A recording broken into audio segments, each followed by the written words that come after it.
మా మనస్సు మా హృదయం పరస్పరం శత్రువులై మాలోపలి దివ్య జ్యోతి మసకేసిపోతున్నది. అహంకారమనగించి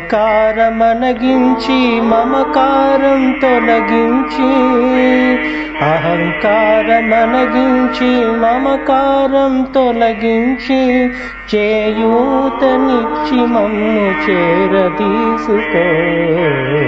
నీ కొండకు నీవే రప్పించుకో.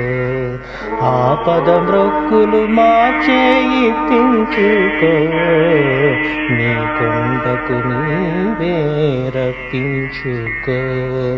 ఓ తిరుమల వెంకటేశ ఓ శ్రీనివాస, ఓ తిరుమల వెంకటేశ ఓ శ్రీనివాస.